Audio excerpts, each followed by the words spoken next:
안녕하세요. 저는 새가족팀 암송순장 김정선입니다. 오늘은 마태복음 11장 28절에서 30절 말씀으로 마음의 쉼이라는 주제로 말씀 나누고자 합니다. 우리는 종종 마음이 많이 지치신 분들을 마주치곤 합니다. 마음에 쉼을 얻지 못하고 과부하가 걸리면 만성 피로에 번아웃이 오기도 하고 또 자율신경 실조증 같은 것이 와서 여러 증상들이 나타나기도 하고요.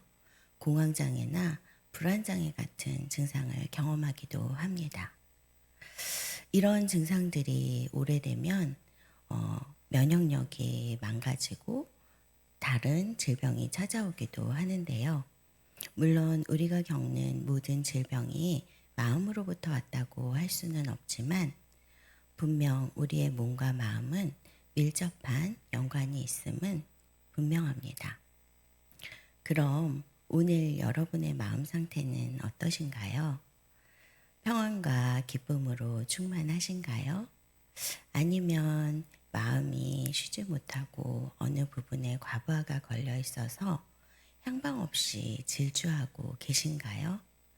만약 그렇다면 어느 부분이 그런가요? 눈에 보이는 상황과 문제로 인한 염려와 걱정, 근심, 또는 상처로 인한 분노와 억울함, 해결되지 않은 정죄감과 자책감, 두려움으로 인한 심리적인 어려움인가요? 그것도 아니면 내가 모두 다 책임져야 하고 내가 나를 증명해야 하고 내가 이루어야 하는 내가 주인됨에서 오는 한계 때문인가요?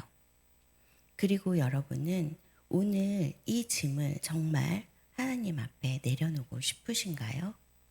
우리는 오늘 우리의 마음 상태를 정직하게 들여다보고 인정하고 주님 앞에 더 나아갈 수 있게 되기를 소망합니다. 저는 오늘의 본문 말씀 마태복음 11장 28절에서 30절을 읽으면서 마음의 짐을 내가 내려놓고 싶었는데 28절에 집중해서 수고하고 무거운 짐진 자들아 다 내게로 오라 내가 너희를 쉬게 하리라 하신 말씀에만 집중했지 29절과 30절 말씀에는 집중하지 못했었구나 하는 생각을 하게 되었습니다. 29절에서 예수님은 나는 마음이 온유하고 겸손하니 나의 멍에를 메고 내게서 배우라 그리하면 너희 마음이 쉼을 얻으리라 하십니다. 28절에 집중했었기 때문에 예수님 앞에 가면 그냥 짐이 벗어지고 쉴 수 있을 거라고 생각했는데 예수님은 예수님과 함께 멍에를 메고 예수님께 배우라고 그러면 우리의 마음이 쉼을 얻게 될 거라고 말씀하시는 거였습니다. 그것이 굉장히 새롭게 저는 느껴졌습니다. 그럼 멍에에 대해서 한번 살펴볼게요. 멍에는 가축의 목에 씌워서 쟁기나 수레를 끌게 하는 목축 도구인데요. 성경에도 멍에라는 말이 여러 번 나옵니다. 그때 사용되는 의미는 어떤 복종이나 억압, 노역, 그리고 죄짐 등을 상징했고요. 그래서 멍에를 벗는다는 것은 이것에서 노연한다 또는 구원을 얻는다라는 의미로 사용되고 있습니다. 그런데 왜 예수님은 예수님과 함께 멍에를 지라고 말씀하신 걸까요? 구약에 보면 엘리야가 12결의의 소를 가지고 있다는 이야기가 나옵니다. 여기서 결의는 2마리의 소로 하나의 멍에를 지는 단위를 뜻합니다. 이스라엘에서는 보통 2마리의 이 결의소가 하나의 멍에를 지고 일을 했다고 해요.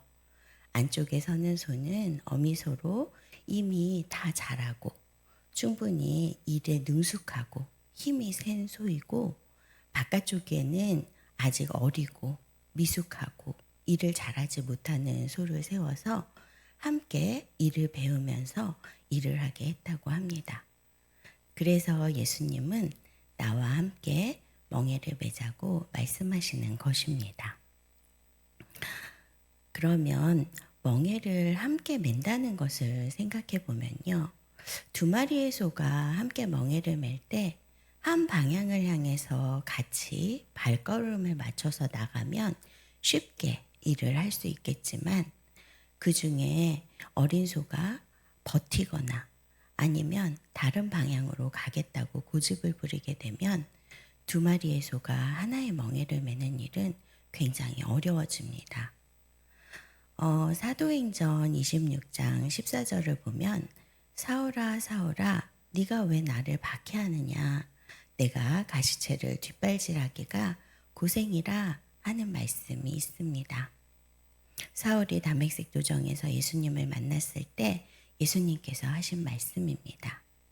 이처럼 예수님과 함께 방향을 맞추어 발걸음을 맞추어 함께 가면 쉽게 갈 수 있겠지만 그렇지 못할 경우 뒷발이 가시체에 계속 찔리는 것처럼 힘들고 아프고 고생스럽다는 것입니다.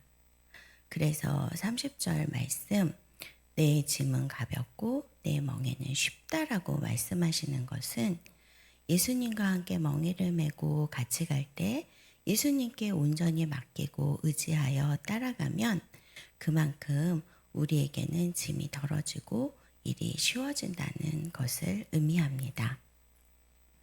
그럼 다시 29절 예수님은 온유하고 겸손하시니 멍에를 메고 나에게서 배워라 라고 말씀을 하시는데 저는 이 말씀이 예수님의 온유와 겸손함을 배워야 우리의 마음이 쉼을 얻게 될 수 있겠구나 하고 들렸습니다. 그럼 예수님의 온유함은 뭘까요? 민수기 12장 3절에 보면 이 사람 모세는 지면의 모든 사람보다 그 온유함이 더하다라고 말씀합니다. 여기서 온유함은 아나브라고 하는데 이 뜻은 친절하고 부드러운의 뜻이 아닙니다. 길들여진 강함, 즉 자신에게 힘이 충분하지만 주인에게 복종하기 위해서 가라 하면 가고 멈추라 하면 멈출 수 있는 통제력을 뜻합니다. 예수님은 베드로가 말고의 길을 배웠을 때 내가 지금이라도 12군단이 더 되는 천사를 보내시게 할 수 없겠느냐?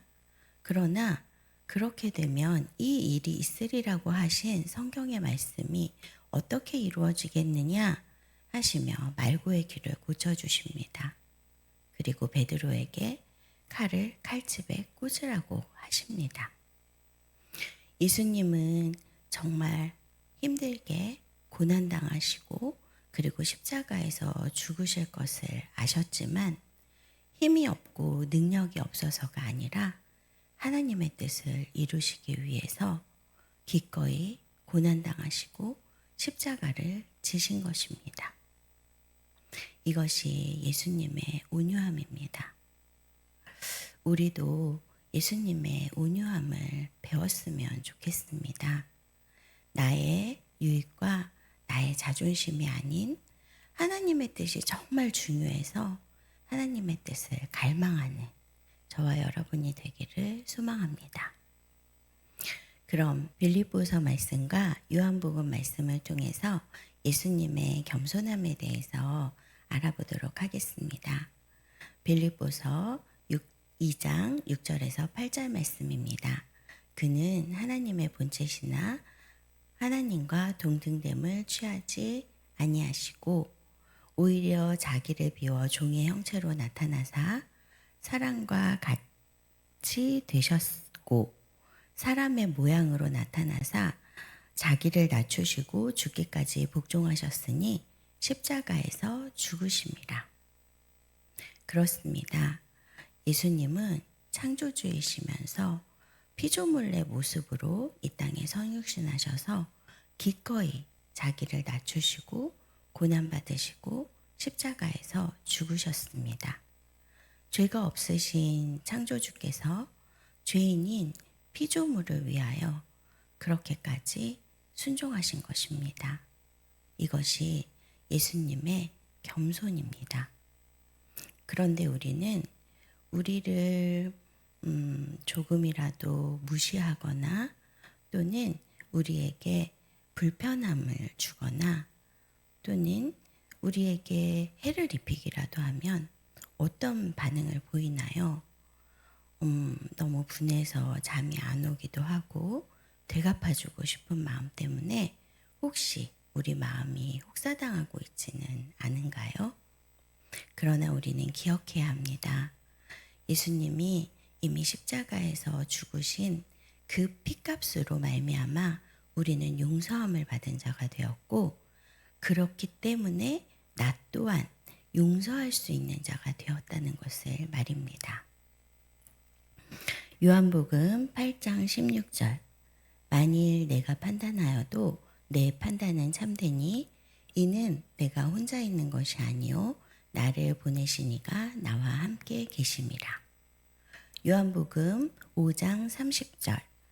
내가 아무것도 스스로 할 수 없노라.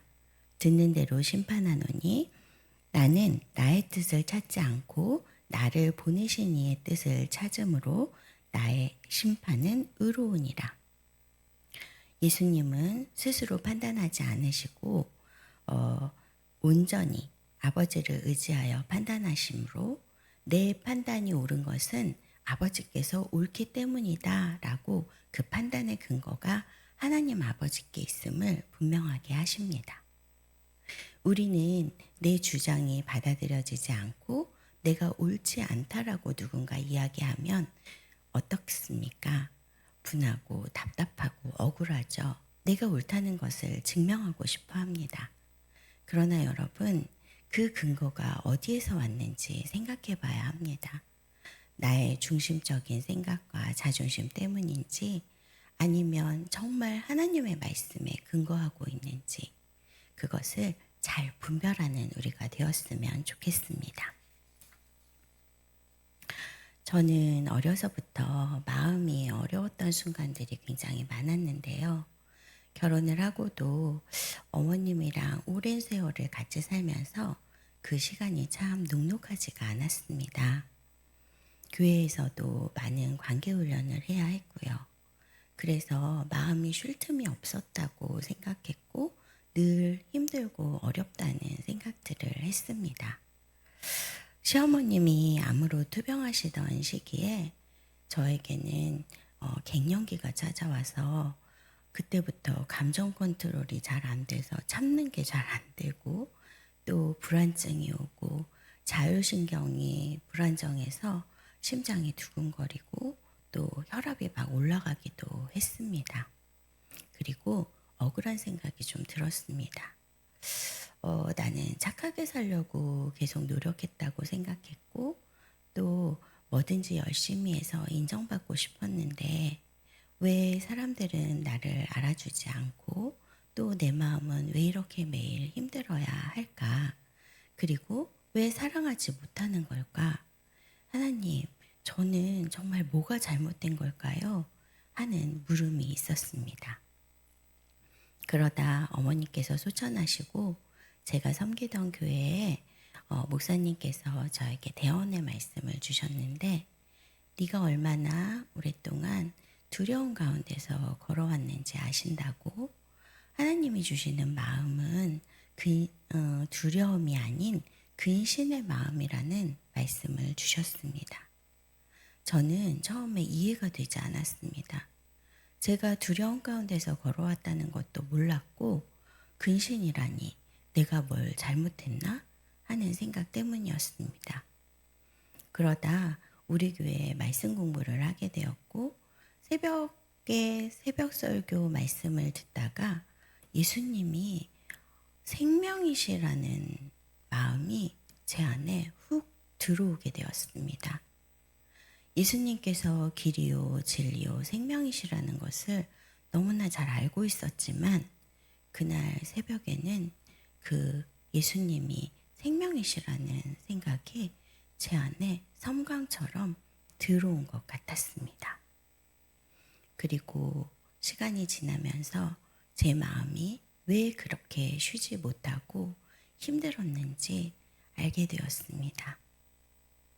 내가 끊임없이 나의 기준으로 옳고 그름을 판단하려고 하고 또 나의 옳음을 입증하려고 하고 그래서 빈틈없이 해내려고 엄청난 힘을 들였기 때문에 저는 쉴 수가 없었습니다. 그리고 그것이 하나님을 향해 내가 나 스스로를 높이고 하나님의 자리에 앉으려고 했던 뇌 죄라는 것이 알아졌습니다. 그러나 내 의를 버리는 일은 쉽지가 않았습니다. 내 눈에는 틀린 것 같이 보이고 이상해 보이고 그럴 리가 없는 일들로 제 마음이 복잡했습니다. 그러나 여러분, 하나님은 모르시는 일이 없습니다. 그분은 모든 일을 합력하여 선을 이루시는 분이십니다. 그래서 내가 미처 깨닫지 못하고 알지 못해서 보지 못할지라도 하나님은 하나님의 열심으로 하나님의 뜻을 이루시는 분입니다. 그 과정 가운데 저의 깨어짐이 있었습니다. 그래서 제가 해야 하는 일은 옳고 그름을 판단하는 일도 내가 내 짐을 짊어지고 멋지게 혼자 해내야 하는 일도 내가 나를 증명해야 하는 일도 아니었습니다. 예수님의 온유와 겸손을 배우며 이제 나는 십자가에 죽었고 오직 예수 그리스도만 내 안에 사시기를 그래서 내가 날마다 자기 부인하며 하나님 뜻 이루어지기를 깊이 갈망하는 것 그것이 제가 해야 하는 일이었습니다. 날마다 죽어야 하는 일이지만 그러나 그것이 내 삶에 예수 그리스도의 생명을 나타내는 일이고 비로소 하나님께서 나의 주권자가 되시며 예수님이 나의 주인이 되시는 것을 인정하고 순종하는 것임을 깨닫습니다. 그럴 때 비로소 우리의 마음은 쉼을 얻게 됩니다. 아까 말씀드렸던 근신의 뜻에 대해서 살펴보고 마치겠습니다. 디모데후서 1장 7절에 나오는 두려움과 근신에서 근신은 절제라는 말로도 표현되고요. 이것은 뭔가 잘못해서 벌을 받는 상태를 뜻하는 것이 아닙니다. 원어적인 의미를 살펴봤을 때 상황에 휘둘리지 않고 하나님의 관점으로 상황을 객관적으로 바라볼 수 있는 것. 그래서 두려움이나 감정에 휘둘리지 않고 내가 해야 하는 일을 분명히 분별할 수 있는 그런 상태를 뜻한다고 합니다. 그래서 그동안 제가 오랜 시간 동안 두려움 가운데 왔다 갔다 갈팡질팡 흔들렸던 것은 하나님의 관점으로 해석하지 못하고 감정에 휘둘렸기 때문이었습니다. 하나님은 제게 사랑으로 말씀하십니다. 눈을 크게 뜨고 네 시선을 나에게 고정시켜라. 나의 관점으로 상황을 해석하고 흔들리지 말아라. 속지 말아라. 생명을 선택하라. 이해가 되었습니다. 우리 모두 예수님과 함께 멍에를 메고 예수님의 온유와 겸손을 배우며 하나님의 관점에서 생명을 선택해서 내 삶에 내가 주인 되려고 함에서 오는 그 마음의 어려움과 힘든 짐들을 내려놓고 이제 하나님의 평안 안에서 기쁨으로 충만하시기를 축복합니다. 감사합니다.